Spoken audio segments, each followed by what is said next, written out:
കർത്താവിനാൽ ഏറ്റവും അനുഗ്രഹിക്കപ്പെട്ടവരെ, സംഭവബഹുലമായ ഒരു വർഷം കൂടി സമാപിക്കുന്നു.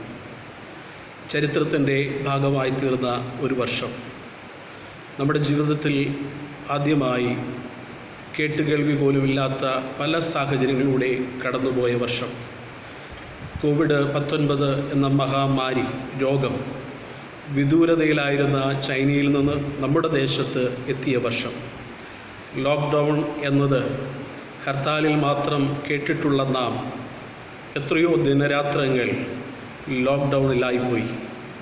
ഒട്ടും സുപരിചിതമല്ലാത്ത കാര്യങ്ങൾ നമുക്ക് പരിചിതമായ സമയം. നാം ഈ വർഷത്തെ, അല്ലെങ്കിൽ പൊതുവെ ആളുകൾ ഈ വർഷത്തെ കാണുന്നത് എങ്ങനെയാണ്? വളരെ മോശപ്പെട്ട വർഷം. പക്ഷേ ഈ വർഷത്തിൽ തിക്താനുഭവങ്ങൾക്കൊപ്പം നല്ല സുന്ദരമായ എത്രയോ മുഹൂർത്തങ്ങൾ നമുക്ക് സമ്മാനിച്ചിട്ടുണ്ട്. നാം നമ്മുടെ തിരക്കുകളിൽ നിന്ന് ഒക്കെ ഒഴിഞ്ഞ് നമ്മുടെ കുടുംബത്തോടൊപ്പം ചിലവഴിച്ച വർഷം, ഒത്തിരി നമ്മുടേതായ വ്യക്തിപരമായ കലാവാസനകളെ പൊടിതട്ടിയെടുത്ത വർഷം, ആർഭാടങ്ങളിൽ നിന്നും ആഡംബരങ്ങളിൽ നിന്നും ഒഴിഞ്ഞ് ലളിതമായ ജീവിത സാഹചര്യങ്ങൾ എങ്ങനെ ജീവിക്കാൻ സാധിക്കുമെന്ന് പഠിപ്പിച്ച വർഷം. പറയാൻ ധാരാളമില്ലേ നമുക്ക്? അപ്പോൾ ഈ വർഷം അത്ര മോശപ്പെട്ട വർഷമാണോ? ഇവിടെയാണ് ഇന്നത്തെ നമ്മുടെ സുവിശേഷത്തിൻ്റെ പ്രസക്തി. വിശുദ്ധ ലൂക്കോസിൻ്റെ സുവിശേഷം 13-ാം അധ്യായം 6 മുതൽ 9 വരെയുള്ള തിരുവചനങ്ങൾ. യേശു പറഞ്ഞ ഉപമ, ഫലം തരാത്ത അത്തിവൃക്ഷം.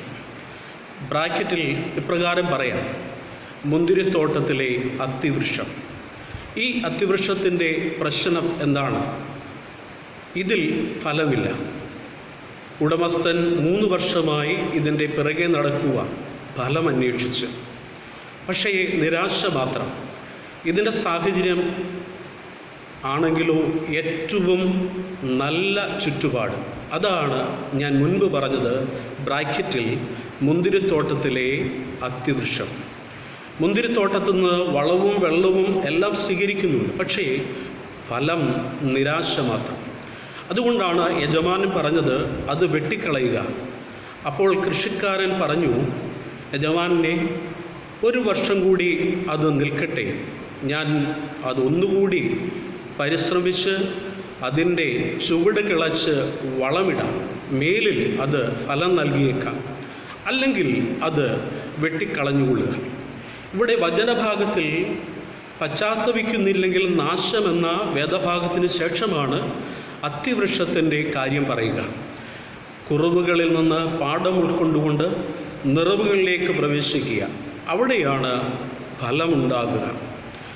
ജസ്റ്റ് എ മൊമെൻറ്റ് പ്ലീസ് എന്ന പുസ്തകത്തിൽ ജെ മാവുരൂസ് പറയുന്ന കഥ, വലിയൊരു പാൽത്തൊട്ടിയിൽ 2 തവളകൾ വീണു. തൊട്ടിയുടെ ഉൾവശം വളരെ മിനുസമുള്ളതുകൊണ്ട് എത്ര ശ്രമിച്ചിട്ടും കയറാൻ പറ്റിയില്ല. മണിക്കൂറുകളോളം അവർ നീന്തി അവശരായി.